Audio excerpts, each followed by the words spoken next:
ମନା କରିଥିଲି 5ଟା କ୍ୟାଟାଗୋରୀର ଲୋକଙ୍କୁ ମୁଁ ବାହା ହେବିନି।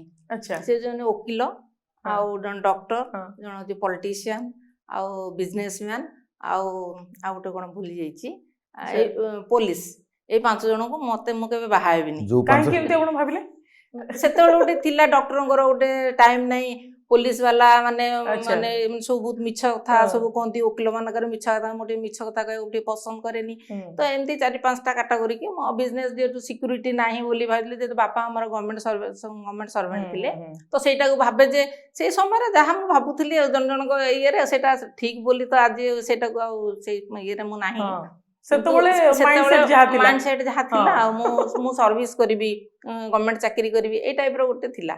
ତ ଡେଷ୍ଟିନି ଯୋଉଠି ଥିଲା ଭଗବାନ ସେଇଠି ପହଞ୍ଚେଇ ଦେଲେ। ତାପରେ ଆଉ ଗୋଟେ ଥିଲା ଯେ ମୁଁ ଭୁବନେଶ୍ୱରରେ ମୁଁ ରହିବି ବୋଲି, କାହିଁକି ନା ମୋ ତଳେ 5 ଜଣ ଭଉଣୀ, ବାପା ବୋଉ ଅଛନ୍ତି। ମୋର ଗୋଟେ ବଡ଼ ଭାଇ ଏକ୍ସପାୟାର୍ଡ କରିଯାଇଛି 22 ଇୟର୍ସରେ, ଯେତେବେଳେ ଇଞ୍ଜିନିୟରିଂ ପଢ଼ୁଥିଲା।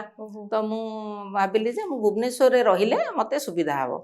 ତ ଯାହା ଡେଷ୍ଟିନି ଥିଲା ଭଗବାନ ସେଇଠି କଲେ ଯେ ଯିଏ ବି ବଡ଼ ହେବ, ଯିଏ ବି ମୋତେ ବାହା ହେବେ, ସେମାନଙ୍କୁ ଏସବୁ ଜିନିଷ ବୁଝିବାକୁ ପଡ଼ିବ। ତ ମଝିରେ ରାଜି ବି ହେଲି ନାହିଁ, ମୁଁ ବାହା ହେବିନି, କିଏ କାହାର ଦାୟିତ୍ୱ ନେବ ଏତେ ଲୋକଙ୍କର। ତ ଲୋକ ବି ଥିଲେ ବାହାଘର 1-2ଟାରେ ପସନ୍ଦ ହେଲେ ବି ସେମାନେ କହିଲେ ଯେ ନାଇଁ, ଯେହେତୁ ବଡ଼ ମାନେ ଆଙ୍କ ଘରେ ଭାଇ ନାହିଁ, ଭବିଷ୍ୟତ ବନ୍ଧୁ ନାହିଁ, ଆମେ କରିବୁନି। ଏ କଥା ବି ମୋତେ ଶୁଣିବାକୁ ମିଳିଛି। ତେଣୁକରି ମୁଁ ଟିକେ ବାହାଘର ପାଇଁ ଏତେ ଇଏ ନଥିଲି। ତ ତାପରେ ଭଗବାନ ଯେହେତୁ ଜୁଟେଇଲେ, ଏଠି ହବାର ଅଛି ହେଲା। ଆଉ ଯୋଉ ପ୍ରକାର ଜିନିଷ ସବୁ ବାପା ମାଙ୍କ କଥା ବୁଝିବା, ଆଉ ମୋ ଭଉଣୀ ମାନଙ୍କ କଥା ବୁଝିବା, ଆଉ ଆପଣ ଯେହେତୁ ପୁଅ ଭଳିଆ ତାଙ୍କର ସେ ସବୁ ବୁଝନ୍ତି। 5ଟି ଚାକିରି କରିଥିବା ଲୋକକୁ ଆପଣ ବାହା ହେବେନି, ମାନେ ପ୍ରଫେସନରେ ଥିବା ଲୋକ, ତାହେଲେ ପୁଣି ପଲିଟିସିଆନକୁ କେମିତି ରାଜି ହେଲେ? ସେ କହିଲି ଭାଗ୍ୟରେ ଅଛି, କହିଥିଲି ଠିକ ଅଛି, କିନ୍ତୁ ଭାଗ୍ୟରେ ଯୋଉଠି ଅଛି ହବ।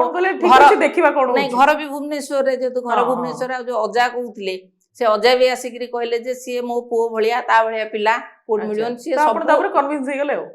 କନଭିନ୍ସ ତାପରେ ହେଲି। ତାପରେ ସିଏ ବି ଯାହା ବି କହିଥିଲେ ଅଜା, ସିଏ କିଛି ଭୁଲ କହିନାହାନ୍ତି। ଆମ ଘରର ଯେତେ ଭଉଣୀ ମାନଙ୍କର ବାହାଘର ହଉ, ଭଲ ମନ୍ଦ ହଉ, ସେମାନେ କେବେ ବଡ଼ ଭାଇ ବୋଲିକିରି କିଏ ନାହିଁ ବୋଲି କେବେ ଫିଲ୍ କରନ୍ତିନି, କି ବାପା ମା କେବେ ଫିଲ୍ କରନ୍ତି। ସବୁ ଦାୟିତ୍ୱ ତୁଲେଇଛନ୍ତି, ପୁରା ବଡ଼ ଜ୍ୱାଇଁ ଭଳିଆ, ବଡ଼ ପୁଅ ଭଳିଆ ସବୁ ଦାୟିତ୍ୱ ଆଜି ଯାଏ ତୁଲେଇ ଆସିଛନ୍ତି। ଆଜି ବି ଯାହା ହବ ଆଗ ଫୋନ୍ ତାଙ୍କ ପାଖକୁ ଆସିବ। ମୋ ସାଙ୍ଗରେ ଯେତେ ସେମାନେ ଏନାନ୍ତି, ଏଠିକି ଫୋନ୍ ଆସିବ।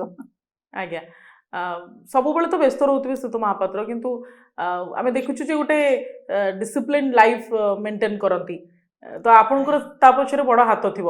ଦିନକୁ ଥରେ ଖାଆନ୍ତି, ହେଭି ମିଲ୍ ଲଞ୍ଚ କରନ୍ତି। ସକାଳୁ କ'ଣ ସୁତ ମହାପାତ୍ର ଆପଣଙ୍କର ରୁଟିନ୍ ଥାଏ? କେମିତି ଏତେ ଡିସିପ୍ଲିନ୍ ଆପଣ କେମିତି?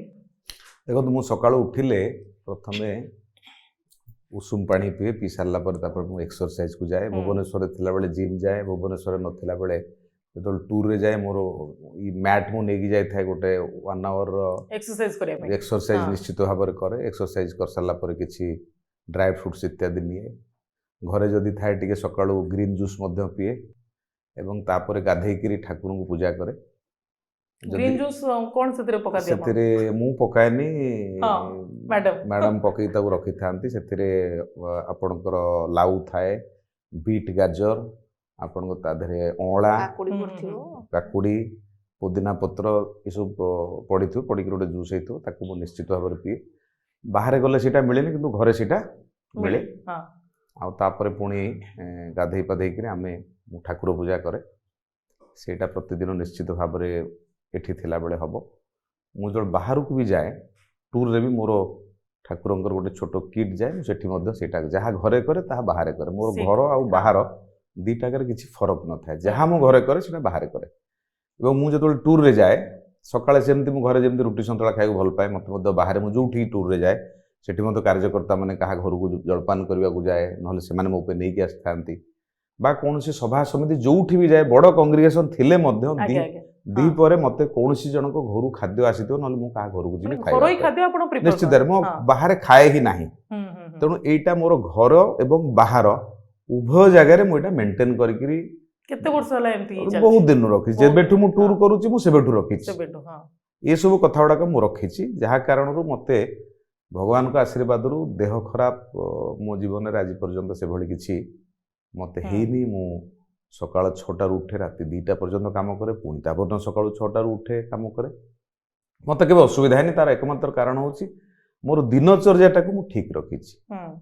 ସକାଳୁ ଉଠିବା, ଠାକୁରଙ୍କ ପୂଜା କରିବା, ଏକ୍ସରସାଇଜ କରିବା, ଆଉ ଫୁଡ୍ ହାବିଟ୍ ମୋତେ ଆପଣ ବହୁତ ଗୁଡ଼ିଏ ଖାଦ୍ୟ ଦେଲେ ବି ମୁଁ ଖାଇବି ନାହିଁ, ମୋର ଯେତିକି ନେବାର ଅଛି ମୁଁ ସେତିକି ନେବି। ସେଥିପାଇଁ ଆମ ପାଟିରେ ମୁଁ ଯଦି କେତେବେଳେ ଗୋଟେ ପ୍ଲେଟ୍ ଧରିଥାଏ ଲୋକ ଦେଖିଲେ ଭାରି ଗୋଲକ ଭାଇ ଆଜି ଖାଉଛନ୍ତି ଫଟୋ ଉଠେଇବା, କାହିଁକିନା ମୋ ଖାଇବା କେହି ଦେଖି ରେୟାର। ନାହାନ୍ତି। ତେଣୁ ଦେଖନ୍ତୁ ଆପଣ ଯଦି ଭଲ ଲାଇଫ୍ଟେ ମେଣ୍ଟେନ୍ କରିବାକୁ ହେଲେ ଆପଣ ଦିନଚର୍ଯ୍ୟା ଠିକ୍ ରହିବା ଦରକାର। ଦିନଚର୍ଯ୍ୟା ନିଶ୍ଚୟ। ଠିକ୍ ନଥିବ ଆପଣ ଭଲ ଲାଇଫ୍ ମେଣ୍ଟେନ୍ କରିପାରିବେ ନାହିଁ। ସୁସ୍ଥ ରହିଲେ ତ ସମାଜକୁ ସୁସ୍ଥ କରିବା। ନିଶ୍ଚିତ ଆମେ ଭାବେ, ଯଦି ହଁ। ସୁସ୍ଥ ହେବାନି ସମାଜ କେମିତି ସୁସ୍ଥ ହେବ? ଯେଉଁମାନେ ହୁଁ। ସମାଜକୁ ସୁସ୍ଥ କରିବାକୁ ବାହାରୁଛନ୍ତି ସେ ପ୍ରଥମେ ନିଜେ ସୁସ୍ଥ ହେବା ଦରକାର। ନିହାତି, ହଁ। ଆମ ଶରୀରରେ ଥିବା ବିଭିନ୍ନ ଇନ୍ଦ୍ରିୟ ତାକୁ ମଧ୍ୟ ଆମେ ସଂଯମ କରିବା ଦରକାର। ଖାଇବାଟା ହୁଁ। ଆମେ ଗୋଟେ ମିଠା ଖାଉଛୁ, ମିଠା ଭଲ ଲାଗୁଛି ବୋଲି ଖାଉଛୁ, ଭଲ କାହାକୁ ଲାଗୁଛି? ଜିଭକୁ ଲାଗୁଛି, ପେଟକୁ ଜୀବକୁ ଭଲ ଲାଗୁଛି। ଲାଗୁଛି। ଆମେ ଜୀବ ଉପରେ ବି ନିୟନ୍ତ୍ରଣ ହବା ଦରକାର। ପୁରାପୁରି ଆପଣ କ'ଣ କହିବେ କ'ଣ ଖାଇବେ ଯଦି ଆମେ ଜିଭକୁ ନିୟନ୍ତ୍ରଣ କରିଦେଲେ ଆମ ଜୀବନରେ ବହୁତ କଥାକୁ ଆମେ ତ କଣ୍ଟ୍ରୋଲ ବେସିକାଲି ଘରେ ରୋଷେଇ ମ୍ୟାଡାମ କରନ୍ତି, ନିଶ୍ଚିତ ଭାବେ ପ୍ରତ୍ୟେକ ଦିନ ରୋଷେଇ ରୋଷେଇ କରିକି ତାପରେ ଯାଆନ୍ତି। ସେ ତାଙ୍କ ରୋଷେଇ ସକାଳୁ କରିକିରି ଥୋଇ ଦେଇକି ଯାଇଥିବେ। ମୋର ଯେଉଁ ପିଲାମାନେ ଘରେ ଥିବେ ସେମାନେ ଦେବେ। ଅଧିକାଂଶ ସମୟ ତ ମୋର ଘରେ ଖାଇବା ହେଇପାରେ ନାହିଁ, ତା କାରଣ ମୁଁ ସକାଳୁ ବାହାରି ଗଲେ କେଉଁଠି ମଠରେ ଖାଇଲି, କେଉଁଠି ମନ୍ଦିରରେ ଖାଇଲି, କେଉଁଠି କାର୍ଯ୍ୟକର୍ତ୍ତା ଘରେ ଖାଇଲି। ମୋର ବେସିକାଲି ଆପଣ ଦେଖିବେ ମୋର ଯଦି ଫେସବୁକ୍ ପୋଷ୍ଟ ଦେଖିବେ ପ୍ରତିଦିନ ମୁଁ କୌଣସି ନା କୌଣସି କାର୍ଯ୍ୟକର୍ତ୍ତା ଘରେ ହିଁ ଘରେ, ଖାଉଥାଏ। ହଁ, ଟୁର୍ରେ ଘରେ ଗଲାବେଳେ ହୁଁ। ମୁଁ କାର୍ଯ୍ୟକର୍ତ୍ତା ଘରେ ଖାଏ। ମୁଁ ବାହାରେ ହୋଟେଲ ପସନ୍ଦ କରେନି, ଘରେ ଅଛି ତ ଘରେ ଖାଇବି। ଭୁବନେଶ୍ୱରରେ କାର୍ଯ୍ୟକ୍ରମରେ ଯାଇଛି ତ ଖାଇବି। ତେଣୁ ଗୋଟେ ଭଲ ରୁଟିନ୍ ଦିନଚର୍ଯ୍ୟା ମୋତେ ମୋର ଏଇସବୁ କାମ କରିବା ପାଇଁ ଗୋଟେ ଭଲ ଦିନଚର୍ଯ୍ୟା ମୋତେ ପାଳନ କରିବାକୁ ପଡ଼େ।